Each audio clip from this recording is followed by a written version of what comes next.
Bonjour tout le monde, je m'appelle Mohamed Bilko, je suis professeur d'enseignement supérieur habilité à la faculté des sciences juridiques, économiques, sociales d'Agadir, Université Ibn Zoura. Je suis avec vous pour présenter les différents points concernant le module Management stratégique. C'est un module programmé dans le cadre de la filière économie et gestion, semestre 6. Nous allons enchaîner avec les différentes séquences, les différents chapitres concernant ce module. Et aujourd'hui, nous allons essayer de mettre en évidence la notion de l'analyse externe. Là, on peut parler du diagnostic de l'environnement externe. C'est la quatrième séquence. Et aujourd'hui, nous allons surtout mettre l'accent sur la méthode PESTEL.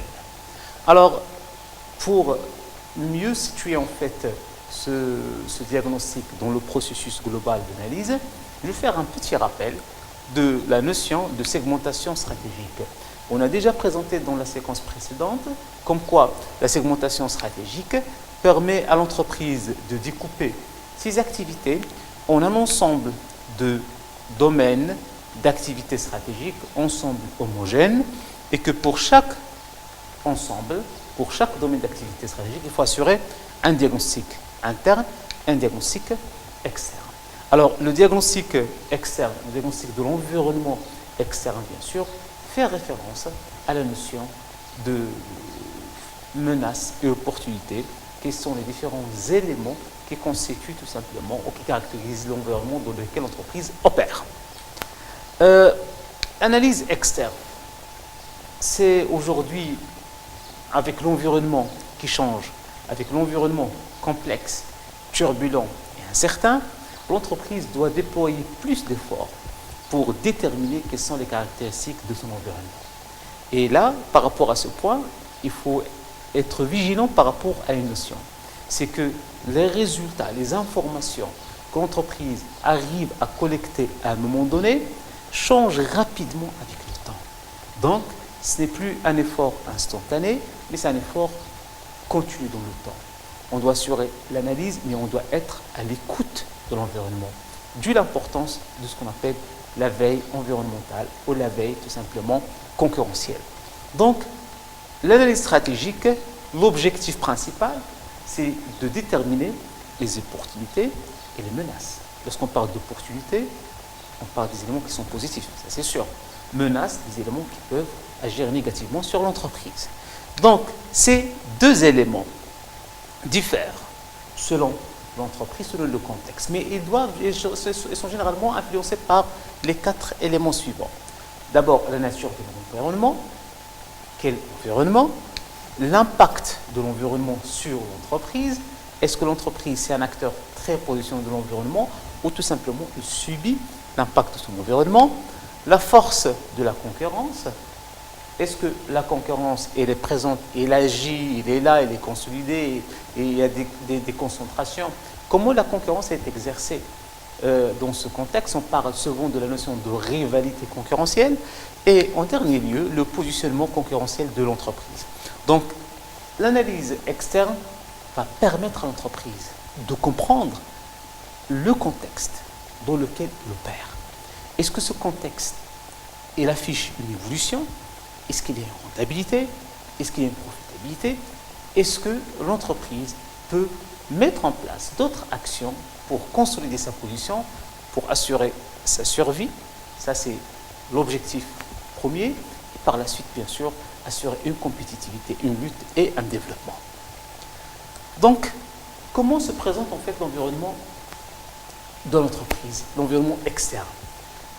Par rapport à cette séquence, bien sûr, on peut parler de trois niveaux d'environnement.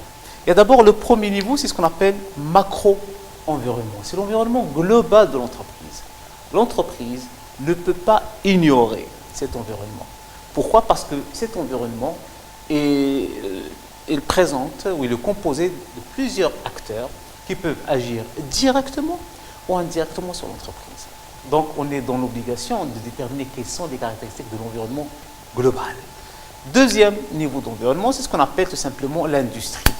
Alors, lorsqu'on parle de l'industrie, on parle de l'environnement industriel, de l'environnement concurrentiel de l'entreprise. Là, nous allons essayer surtout de mettre l'accent sur le modèle de Michael Porter, le modèle de 5 ou 6 forces de Porter, qui a identifié les différents déterminants en fait dans ce sens. Aussi, le troisième niveau, c'est ce qu'on appelle tout simplement le niveau concurrence ou groupe stratégique. Là, l'analyse est plus restreinte. Donc, on peut partir d'une vision globale à une vision très restreinte, très particulière. 3 niveaux d'analyse très importants. Il ne faut pas oublier que l'entreprise doit assurer les 3 analyses. Elle doit analyser son environnement, la nature de l'environnement industriel, l'environnement global dans un premier temps, l'environnement industriel dans un second temps, et en dernier lieu, bien sûr, il doit assurer l'analyse de la concurrence en termes de groupe stratégique. Donc nous allons commencer par le premier, à savoir l'analyse de l'environnement global, la méthode PESTEL. Mais avant d'aller dans ce sens et d'approfondir davantage la notion de l'environnement PESTEL, l'analyse PESTEL, souvent les gens posent la question suivante: à quoi ça sert en fait un diagnostic externe? En fait, assurer un diagnostic externe présente généralement et souvent 4 objectifs. Alors le premier objectif, c'est quoi? Déterminer l'attractivité des DAS. Alors, lorsqu'on parle d'attractivité des DAS, c'est tout simplement poser les questions suivantes. Est-ce que le DAS est rentable? Est-ce que le DAS, en termes de rentabilité, cette rentabilité est durable? Est-ce que l'entreprise est bien positionnée sur ce DAS, sur ce DAS? Là, on parle bien sûr de positionnement concurrentiel, facteur clé de succès, avantage concurrentiel. Est-ce que ce domaine d'activité stratégique en termes d'importance d'attractivité n'est pas menacé par les nouveaux entrants? Alors là, on parle de barrières à l'entrée, mais aussi des barrières à la sortie. Donc, par rapport à ce point, l'entreprise doit répondre à la question suivante. Est-ce que je dois maintenir ce DAS, développer ce DAS, ou tout simplement, je dois assurer un retrait et abandonner ce DAS? Ça, c'est la première question posée par le stratège, par la direction générale, par le comité stratégique de l'entreprise. Et la notion d'attractivité est le premier élément qu'on cherche tout simplement à mettre en lumière. Deuxième objectif derrière l'analyse globale de façon générale, c'est repérer les facteurs clés de succès. Rappelez-vous, comme je l'ai déjà expliqué, un facteur clé de succès ou des facteurs clés de succès, si on les maîtrise, on peut avoir un avantage concurrentiel. Aujourd'hui, chercher un avantage concurrentiel, c'est un exercice continu assuré par les entreprises. Il faut mettre en place un avantage soit en termes de coût, soit un avantage en termes de qualité, en termes de caractéristiques de produits. Donc il faut aller au-delà en fait de ce qu'ils font les concurrents, faire mieux que les concurrents. Et pour assurer ça, l'entreprise doit diagnostiquer son environnement. Quels sont les éléments qui peuvent favoriser la création de cet avantage concurrentiel? Et parfois, l'entreprise aussi doit s'interroger sur le fait, est-ce qu'il peut assurer la lutte concurrentielle? Peut-être les concurrents disposent d'un avantage concurrentiel très important, et par rapport à ce DAS, ma présence, elle est menacée. Donc là, l'entreprise doit trouver d'autres options, d'autres solutions, voire même d'autres orientations et choix stratégiques. Troisième objectif, on détermine tout simplement, on décèle les opportunités. Une opportunité par définition, c'est quoi? C'est un facteur ou des facteurs extérieurs qui sont favorables au succès de la stratégie. Ce sont des éléments qui vont tout simplement faciliter la mise en place de la stratégie et qui vont favoriser la réussite de la stratégie. Il y a opportunité, il y a aussi menace. Menace, c'est quoi? C'est tout simplement un facteur qui peut agir ou qui peut tout simplement pousser la stratégie à l'échec. Donc l'entreprise, il doit identifier les caractéristiques de son environnement externe. Il doit comprendre comment son environnement fonctionne. On est dans une logique qui est complexe. L'environnement, comme je l'ai expliqué, il est complexe, incertain et turbulent. Donc, je dois identifier ces éléments-là. Parce que si j'arrive à identifier les caractéristiques de l'environnement, par la suite, je peux m'appuyer sur mes caractéristiques internes, forces et faiblesses, pour choisir les meilleures options. N'oubliez pas que l'entreprise opère dans un système. C'est un acteur dans un système. Le système, c'est l'environnement. Et par définition, un système, c'est un ensemble d'éléments en interaction dynamique. Donc, automatiquement, ce que le concurrent assure en termes d'action va agir sur moi automatiquement. il y a une influence directe. Je dois réagir. Le concurrent lance un nouveau produit, ça va déstabiliser mes parts de marché. Ça va peut-être attirer davantage mes clients, mes propres clients. Donc automatiquement, l'entreprise est dans l'obligation d'identifier les caractéristiques de son environnement. Alors, le premier niveau d'analyse, c'est ce qu'on appelle l'analyse macro. On peut assurer cette analyse en faisant référence à la méthode PESTEL. Le terme l'indique pertinence, environnement politique, P, environnement économique, E, environnement socio-culturel, social, S, l'environnement technologique, le T, l'environnement écologique, E, et en dernier lieu, l'environnement légal. Ça, c'est bien sûr l'environnement par l'environnement juridique. Alors, on est dans la logique macro. Pas forcément des acteurs qui sont en relation directe avec l'entreprise. Donc, l'environnement de l'entreprise, c'est l'ensemble, l'environnement macro, c'est l'ensemble des éléments, d'acteurs qui sont en relation directe ou indirecte avec l'entreprise et portent sur la démographie, sur la situation économique, sur la technologie, sur la protection de l'environnement, sur l'aspect réglementaire et juridique, sans oublier bien sûr la situation sociale et culturelle de l'entreprise. Donc, ce sont des éléments qui peuvent, de près ou de loin, agir ou influencer tout simplement le positionnement de l'avenir du marché d'une entreprise ou d'un produit. Donc, là, l'entreprise doit identifier tout simplement les caractéristiques de son environnement global. Donc, les 6 éléments, à savoir politique, économique, social, technologique, écologique et légal, ce sont tout simplement des micro-environnements que l'entreprise doit identifier en termes de caractéristiques. Là, je vais vous donner quelques exemples par rapport à 4 environnements. Par exemple, l'environnement politique. Le premier élément, le P, politique. Alors là, l'entreprise, il doit tout simplement identifier les caractéristiques de cet environnement. Exemple, la stabilité politique. Alors là, l'entreprise, par exemple, doit déterminer est-ce que le contexte dans lequel il opère affiche une certaine stabilité politique. Alors la stabilité politique, ça signifie quoi? Plus le pays il est stable, plus l'entreprise il peut investir. Plus le risque tout simplement d'un changement ou d'une turbulence assez significative, il est limité. Donc d'ailleurs, c'est pourquoi les investisseurs étrangers cherchent toujours à investir dans des pays ayant un risque faible. Un risque en termes de quoi? Tout simplement en termes de stabilité. Plus le pays il est stable politiquement parlant, plus en fait il attire davantage les investisseurs. Donc, même pour l'entreprise existante sur le marché, l'environnement est stable politiquement, ça va m'encourager à investir. Donc, c'est une opportunité, c'est un élément qui est très important à prendre en considération. On peut parler aussi de la notion en fait de politique appliquée. Comment le système politique il est affiché ou il est exercé au niveau de ce pays. Donc là, c'est un élément important que l'entreprise doit aussi prendre en considération. C'est le rôle de l'État, le rôle tout simplement du système politique dans le pays. Ça, c'est un exemple par rapport au premier environnement, à savoir l'environnement politique. Je peux prendre un autre environnement, à savoir l'environnement technologique. Comme exemple, tout simplement, la vitesse de transfert de technologie et la rapidité technologique, ce qu'on appelle le progrès technologique. Si l'environnement technologique affiche un progrès très important, ça peut être une opportunité ou une menace pour l'entreprise. Ça dépend de l'entreprise. Si l'entreprise a une bonne assise financière, il peut avoir l'accès tout simplement à la technologie. Il a une bonne capacité d'adaptation, une flexibilité interne. Il peut former le personnel, il peut se changer facilement, et changer tout simplement les systèmes internes. C'est une opportunité pour l'entreprise. Mais pour une entreprise qui n'a pas une bonne assise financière, il a un problème de rigidité. Donc son système, il est soi-disant mécaniste. Alors dans ce cas-là, l'entreprise il aura des difficultés pour s'adapter à ce progrès technologique. Et dans ce sens, c'est une menace. Donc l'entreprise, par rapport à son système technologique, par rapport à son environnement technologique, elle pose la question suivante.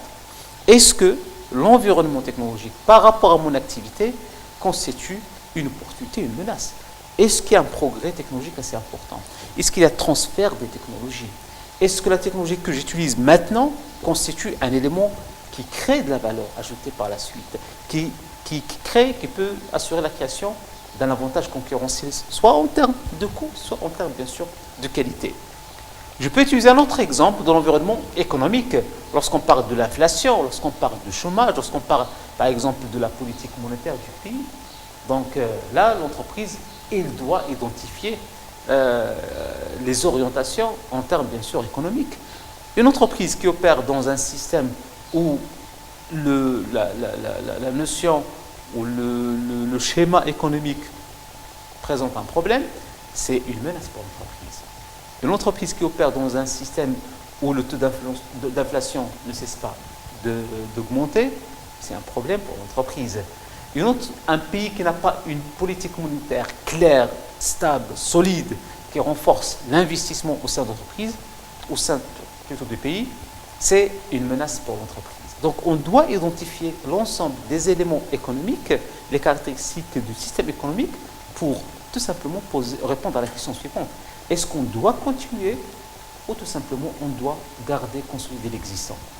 Par rapport au système social, socioculturel, je peux par exemple mettre l'accent sur la notion, sur ce qu'on appelle la pyramide de l'âge, la disponibilité de la main-d'œuvre, comme je peux aussi mettre l'accent sur la notion d'alphabétisation. Donc, ce sont autant d'éléments qui vont permettre à l'entreprise de créer une image, soi-disant fidèle de la situation macro-environnement. Donc, je peux aussi parler de l'environnement écologique. L'environnement écologique aujourd'hui, ça devient de plus en plus un terrain d'intérêt pour les entreprises marocaines. Surtout lorsqu'on parle de la notion de RSE, la responsabilité sociale de l'entreprise, le client devient de plus en plus intéressé par la protection de l'environnement et devient de plus en plus exigeant. Et l'entreprise doit prendre cette considération, doit prendre ce point en considération plutôt par rapport en fait à ces évolutions et par rapport à ces choix stratégiques par la suite. Donc, par rapport à tous ces éléments-là, il ne faut pas oublier que l'objectif de la méthode PESTEL, c'est quoi? Premièrement, la méthode PESTEL va permettre à l'entreprise de comprendre l'environnement dans lequel elle se situe. C'est très important. Donc, l'environnement global. Tous ces éléments-là vont nous donner une idée sur notre position par rapport à cet environnement. Deuxième élément, déterminer quels sont les facteurs de cet environnement, les facteurs environnementaux qui peuvent agir sur l'entreprise. Alors, si un pays signe par exemple un accord de libre-échange, il y a des entreprises qui considèrent ça à la fois une opportunité et une menace. Opportunité pourquoi? Parce que c'est l'ouverture d'autres marchés. Le fait que le pays a signé un accord de libre-échange, par exemple avec le Canada, ça va donner lieu aux entreprises marocaines la possibilité d'aller et d'investir et de toucher, voire même de se positionner dans le marché canadien. Mais en même temps, c'est une menace, parce qu'il y aura des entreprises canadiennes qui vont s'installer au Maroc. Donc la concurrence nationale, la concurrence au niveau de l'environnement national va augmenter. Donc chaque facteur, chaque déterminant de l'environnement peut être traité de l'entreprise, ça dépend de sa stratégie, soit comme étant une opportunité, soit comme étant tout simplement une menace. Donc on doit énumérer les facteurs qui agissent sur l'entreprise. Troisième élément, dégager les tendances structurelles actuelles et futures. Alors il ne faut pas oublier que l'objectif, ce n'est pas tout simplement de décrire l'environnement, et ça c'est très très important. Bien sûr, lorsqu'on assure l'analyse et le diagnostic de l'environnement externe, on doit déterminer l'état des lieux. Alors l'état des lieux actuel, comment se présente cet environnement, quelles sont les caractéristiques de cet environnement. Donc, bien sûr, une certaine description. Mais attention, il ne faut pas s'arrêter à ce niveau-là. La description, elle est importante, elle est significative, mais malheureusement, elle est insuffisante. L'entreprise doit mettre en place un effort d'analyse, un effort intellectuel de projection. C'est-à-dire, il doit déterminer les tendances. Pour chaque environnement, il doit déterminer les scénarios possibles d'évolution, les tendances d'évolution. Alors pourquoi? Parce que tout simplement, l'entreprise doit être capable, je ne vais pas dire prédire l'environnement à 100%, mais tout simplement de déterminer quelques orientations futures possibles pour tout simplement se préparer dès maintenant. Donc, on n'est pas dans une logique de description à 100%, ça c'est sûr, c'est une obligation, mais aussi on est dans une logique de description, mais aussi une logique de projection future. Et en dernier lieu, l'entreprise doit déterminer, doit dégager, sur la base des différentes tendances, les scénarios d'évolution possibles. Alors, tout simplement, on essaie de faire référence à la notion si. Alors, si il y a cette tendance, alors on va mettre en place le scénario A ou le scénario B. Donc, dégager les différents scénarios d'évolution de l'environnement et en déduire tout simplement les scénarios de développement pour l'entreprise. Donc, vous pouvez constater qu'il y a certainement une relation de causalité, cause-effet, développement de l'environnement et développement d'entreprise. Donc, l'analyse de l'environnement PESTEL, c'est une analyse qui est très importante pour l'entreprise. Il permet à l'entreprise d'avoir ce qu'on appelle big picture, global picture. C'est une approche globale, c'est sûr, et va permettre à l'entreprise de déterminer quels sont les facteurs qui agissent, qui influencent l'environnement, qui influencent l'entreprise, mais surtout de déterminer quelles sont les évolutions futures possibles. Et dans ce cas-là, bien sûr, ça reste une analyse très importante, mais pas très précise. Pourquoi? Parce que, comme je viens de le dire au départ, on parle d'un environnement macro. Alors, il y a d'autres environnements que l'entreprise doit assurer en termes d'analyse, à savoir l'environnement industriel et le groupe stratégique. C'est ce que nous allons voir dans les séquences prochaines. Merci.